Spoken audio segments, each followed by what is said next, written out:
Hello. It's been a while. So I did a few tutorials and it felt kind of, not tutorials, I should say demonstrations, where I felt like they might be just something that you've seen a lot of, and I'm still on the fence about posting them. But I don't know. I'm on the fence about a lot of things YouTube lately. I feel like I'm not necessarily a teacher, but I know I keep going back to this, but I feel like I do enjoy demonstrating and showing how to do things and what I do and maybe my thought process, but I'm not sold on the whole part of teaching and doing that, because I don't feel like I have necessarily original ideas. I feel like I have a lot of stuff I've learned from other people, so I kind of don't know how to deal with that. I mean, I know everybody does, but I don't know how to deal with it for myself. I am using new tape. This is Holbein tape. I love this tape. If someone can love tape, I love this tape. This definitely replaces my old, now I can remember the name of this tape was so similar, not Holbein, but like Holden something. It was off Jackson. But this tape is like smooth and silky. It's so weird. It's so weird how a tape can be that way. A friend was saying that it's just, yeah, she described it the same way. It was just saying it's just so different. And it is so different. You have to try it. You can get it on Blix, as far as I know. As last time, no, I know you can, because I have it in my cart right now. I need to get back up. And I needed to order a lot. And you can reuse this stuff like 8 times. This stuff is the best reusable tape ever. And I'm calling it reusable tape, and they don't market it that way. So don't quote me, but oh my gosh, I've literally used pieces over and over and it wipes clean. So right now I'm taping down Arch paper. I honestly have no idea what I'm going to paint. I just decided to paint since my family was gone. I had some quiet time and I thought I haven't done one of these for a while. So I thought, here we go. Okay, so I've already used up 2 minutes. My thing I've been worried about lately is using too much time. I know nobody wants to watch something super long. And so I've been trying to deal with that as well, thinking like, okay, I can cut stuff out, I can do voiceovers. I'm doing live right now as we go, and I'm gonna wet my paper. I do suggest 100% cotton. You don't have to use Arch, but something nice. Bao Hong is a nice alternative. I'll link them all in my description description area. I'm using this really inexpensive hockey brush. I'm not sure how to say it. It's goat hair, which I don't love, and I wish I probably didn't get goat hair. I'm not a big fan of animal brushes, if you didn't know. I try to keep animals out of my art, unless, one day I try to paint them, which I doubt that will ever happen. I'm gonna try to saturate my paper pretty darn good. And again, I have no idea what I'm gonna do, so I just eliminated white space, basically, by wetting my paper, which is kind of a bummer, because I do love white space, but I've been trying to work on wet more. So I suggest and recommend that you try maybe working on something that is less comfortable for you as well. I mean, that's the way we grow, right? We're going to grow by working on things that we're not comfortable with, that we make us maybe push us harder and maybe try to do something different that we're used to. I've also busted out my Princeton Neptune, which I haven't used in eons, but decided to bring it out. Maybe I'll use it. But I'm going to stick with my Polina Mop size 1 for now. It is my go-to brush. Let's go with... I don't usually stick with one brand of paint per se. I like to bounce around, so I have quite a few handmade ones. I have quite a few commercial brand ones. I love, I have Daniel Smith brands. I have Roman Small. I have Schmink, Schminky, whatever, however, I don't know. And then I have handmaids. I just have a ton. I won't name handmaids because then I feel bad if I don't name the ones I've actually love too. So I love all the handmaids I have. There's only one that I'm kind of on the fence about, and all the others, somebody asked me the other day what my favorite handmade paint was, and they asked me a lot actually. I'm not sure. I love so many. I think it's really hard to say this one's better than the others. But actually, I guess that's not that hard, is it?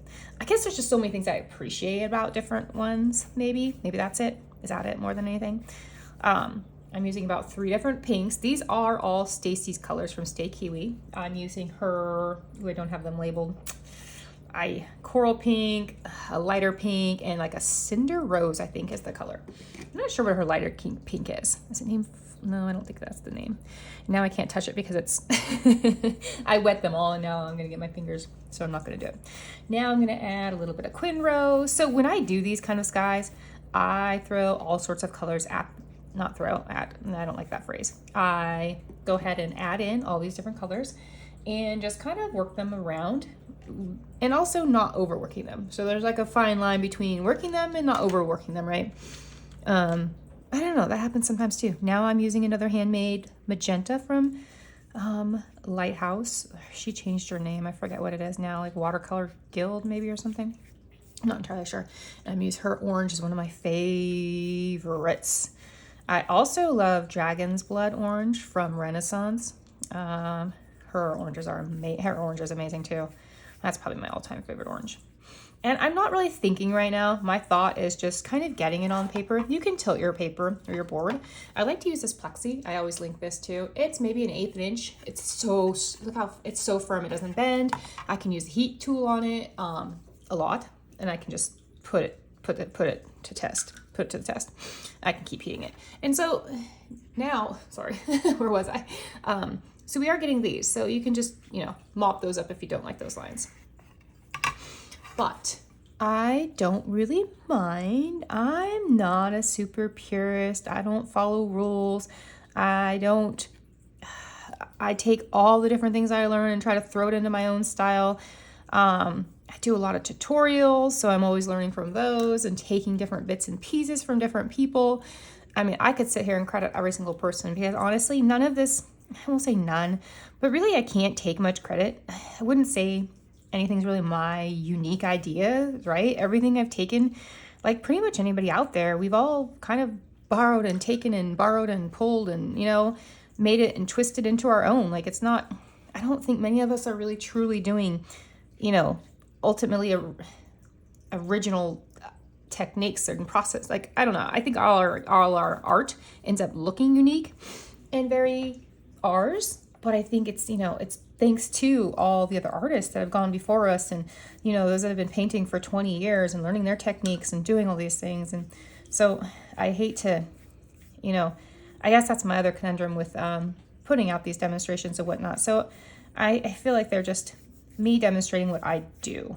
I'm not necessarily trying to teach you to do the same thing. I think that you should take what you've learned and explore those ideas. And maybe this will inspire you in one way or another to take some ideas that you've been recently maybe learning or playing with and do something with that. I'm not too sure what else I'm going to do with this. I'm just kind of trying to get all this stuff that's just like coming off and off and off my...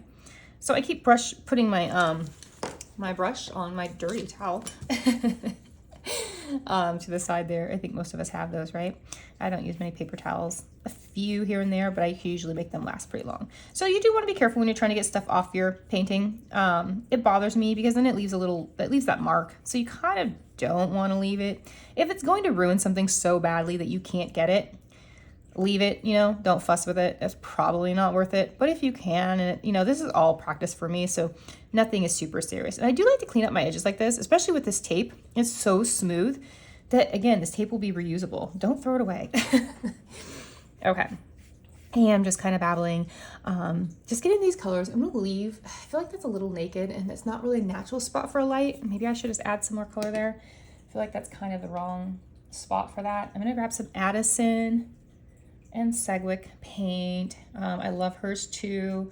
The handmade ones I've been going to just recently that are right in front of me have been Addison and Segwick, Beam Paints, Stay Kiwis, colors, and I've been using lately Cozy's paints.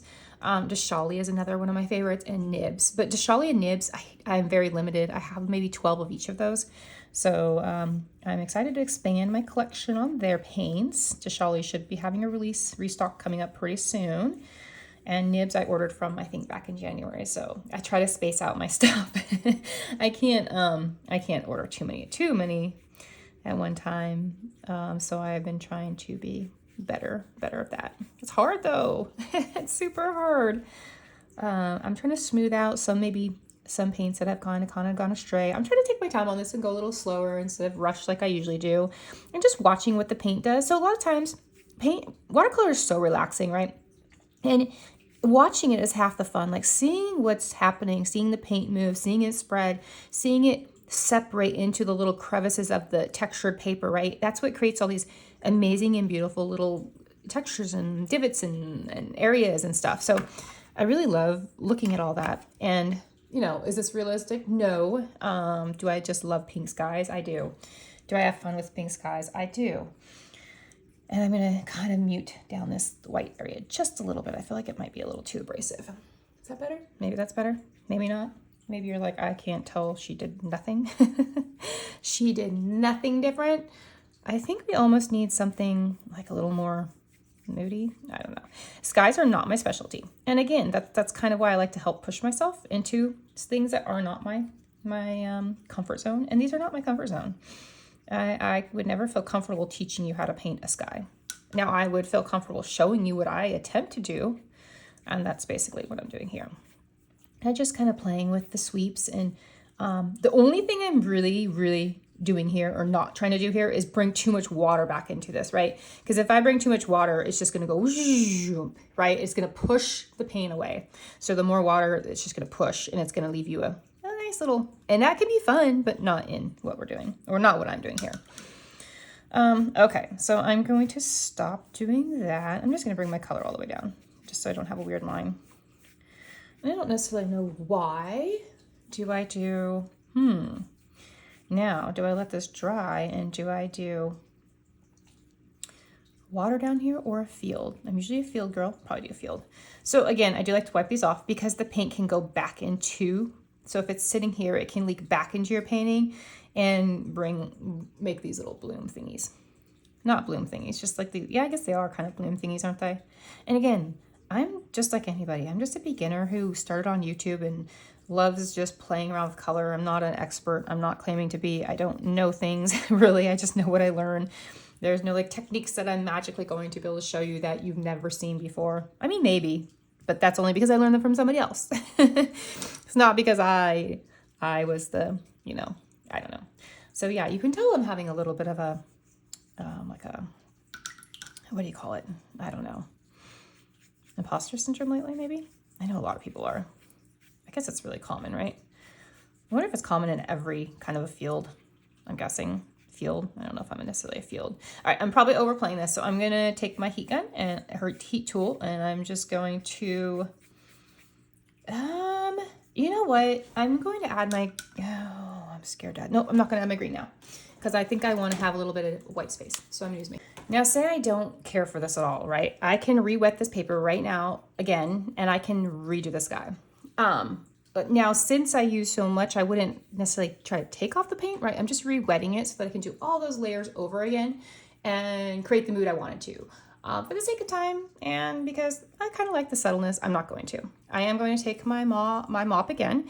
I'm going to grab some green. I happen to have some already on my palette. But I kind of like, you know what I really like lately? I don't usually call out colors, but I really love this Denise's Green by Da Vinci. It is so pretty. It might even top my sap green. I have a love for sap green, Daniel Smith sap green. That's pretty deep. But I also love Olive, this Olive by Stay Kiwi. I love Scarecrow by her. And I love Beam's Spring Green. So I tend to grab, what I'm doing is grabbing all those colors and I'm making my own green.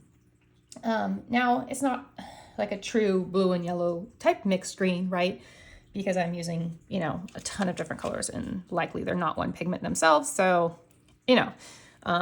so is it true mixing? I guess if you were a purist, no, but it's my style mixing and that's what I do.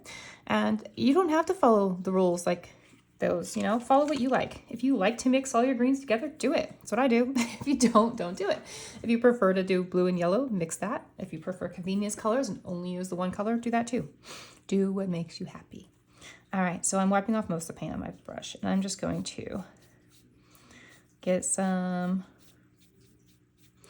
my paper did dry a little warpy, which usually is kind of odd for arches, but I'm gonna go with it. See how it kind of left like a bumpy background? I'm gonna go with that and just let it be. Let it be. And I'm officially dry brushing-ish, right? Not heavily, but some. And I'm leaving the color of the sky that I kind of swept down in there to do some work for us. All right, now I'm gonna go back and take a little bit of my green pile and maybe I'm just gonna drop a little bit in at the tops here. Give us a little more more color there. And I like to not leave negative space on the edges, personal preference, but you can do what you like. And I kind of went heavy with this paint now, so I might have kind of messed up the dry brushing. I'll just go over it if I don't like it. If I don't love it, get rid of it. You can get rid of anything, mostly. If you don't like something, you do. All right, and see, it's like kind of dippy, and that's okay too. I'm just gonna leave it kind of dippy. And let's see, let's take some little bit of darker color and maybe fill in these little corners down here a little bit. I do like to frame my pieces by kind of, you know, last year I would totally completely just saturate my page so bad, and then I would just let that darkness sit on the outside, and I actually really love that. I love some of my older stuff. It's so just didn't care, right? Didn't care, just going for it, just playing with color, and it was so much fun. I love that, and I kind of miss that. So anyway, it's just really just saying, do whatever you like, however you like it. I'm gonna grab my rigger. This is my go-to tree brush lately, and I know I always say it, but try any and all your brushes for trees. This took me quite some time to figure out this was my tree brush. Thousands and thousands of trees, and I'm not joking. I know most people who have followed me long enough know that I'm quite obsessed with painting trees and attempting to perfect them, and I'm still a long way off. So I'm not a tree expert, but I do love painting them. Okay, so this grass is a little dull. What I like to do is I like to take orange, and I'm gonna drop some paint in there. Take my orange, that's my pumpkin orange or my dragon's blood orange, and I'm gonna go where the wet spots are, and I'm just going to drop in some color. And if it hits the dry spots, it's okay too, but you don't want it to hit the sky. Preferably not the sky. And then of course, dry off all your areas. I am in the habit of wiping down my areas as I go, so I think that's an easier way to go. Doesn't always work out that way, but I do prefer it. I have palettes on palettes over here, so I had to lift one palette off another palette to access a color. I'm gonna do the same with this pink because I really like it purpley pink. And I think my foreground is pretty boring, and so I'm going to splatter. Probably a good reason I wear dark clothes all the time. Yes, splattering is out of control. I have a more neutral sweater I wore, and of course I got paint all over it. So while your areas are still wet, you can drop in a bit more color, depth, dark, right? The dark helps the light stand out more. And then I'll probably come back again. My other favorite brush for really thin lines is my Da Vinci Collegno. And that one almost always stays out with me. But I am just gonna make sure that these corners get darkened up a little bit. And these edges. And maybe over here, maybe just stick some little, who knows, you can always rinse off your brush if you mess up and you're like, oh, don't love that. Just spread it out a little bit and kind of rub it around, right? Like if you don't like that, you wanna spread it a little bit. Anyway, it doesn't have to be perfect. Nothing has to be perfect. This is all just practice.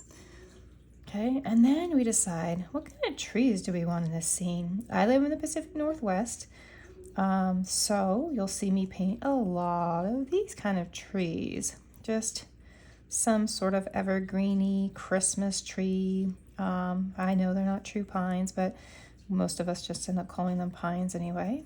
And I'm not an arborist, so I kept thinking the name of the bird, of birds. Who studies birds? No, not arborist, but yeah, so that's a fairly funny little tree because I made it very Christmassy like, very triangular. Let's try to vary that up and make this one a little bit different. Maybe this one will be a skinnier one. So try to make your trees different, right? Don't make all those. That would look kind of funny, right? If all they were that same size, that same shape. I think maybe it could be cute, but for the most part, I think it's more fun to mix it up.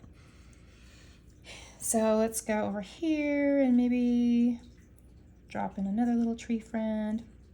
And I'm just going zigzag back and forth, side to side, tapping my brush really and kind of tap, drag, and just finding a rhythm that works for me. And I know it looks fast, and it is fast, because if I go slow, I'll overthink it and then I'll try too hard. And for me, trying too hard doesn't work out for me. Too many details, small things don't work. But for you, if you make the perfect tree and it takes you 5 minutes to do each tree, oh my gosh, please do them, because I bet they're way cooler and way prettier. Mine are tree suggestions. They suggest that a tree is there. They suggest that you know the shape and the size and the color, and then they let you know that, that you do know that it's a tree. And that's okay. All trees are welcome. Oh, being a dork, I know. But really, though, I mean, right? And the more you add, sometimes if they're not so great, so say you make those first two and you're like, oh no, I hated those trees, right? Wow, flashbacks to my daughter. She's being kind of whiny lately, and I'm trying to explain to her how, nobody likes whininess. But anyway, I digress, don't I? A lot. So making if you think your trees are that bad, what I suggest is just adding them all, like filling this whole line with trees. And then it takes away from maybe the one or two that looks bad, and it just kind of makes you think like, oh, cool, line of trees, right? Rather than picking out the one or two that are just like, oh, wow, what does she do? I think. And I always try to do an odd number. I don't know if other people like that too. Maybe they are. I don't know. All right, I think I'm going to stop it there. You know what I do want to add is some ochre, though, or raw sienna, whatever your favorite yellow is. I'm going to use ochre. This is Art Philosophy, and I see how many have I listed already, and I've used them all. So I really, really, really do use a lot of different colors, and I rarely stick. Sometimes I'll try, like if I'm trying to help, a brand with a little bit or something, then I'll try to stick with theirs. But I personally love that that my handmade paints work with other makers and other brands, because that's realistically how I use them.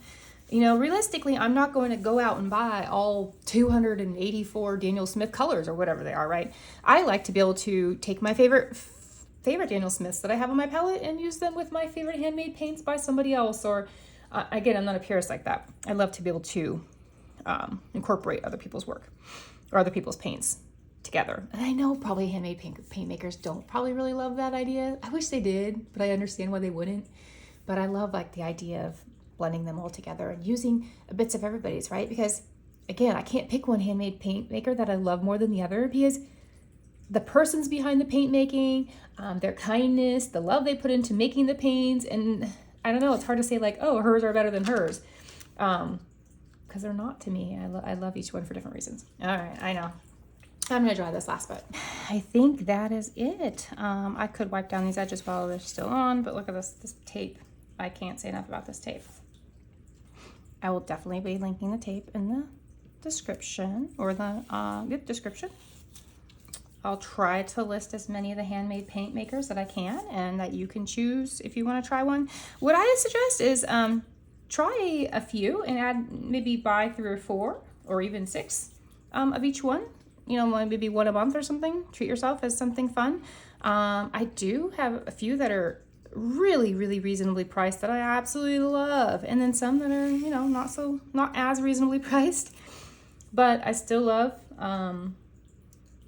But I will say that I do have many more of the very reasonable priced ones than some of the others, which isn't saying they're necessarily better. Just I really do like them. So anyway, all right, this is it. This is what we did. This is what I did, and just kind of a fun sky, a textured ground. You can kind of mix and match the wet on wet and then the dry on wet, or wet on dry, and that's kind of what I like. Because I really love I really love wet on dry. It's probably my favorite. But I'm learning to really, really embrace wet on wet. And look at that tape. That was 2 of those pieces were reused and 2 were new. But look at, no bleeds, no leak throughs. Tape is amazing. Sorry. I don't always pay attention what my screen's doing. All right, well, thank you for joining me. And I'll try to figure out what my job here is on YouTube, and what my role and where it leads me. All right, and I do appreciate you joining. So I'll see you next time. Bye.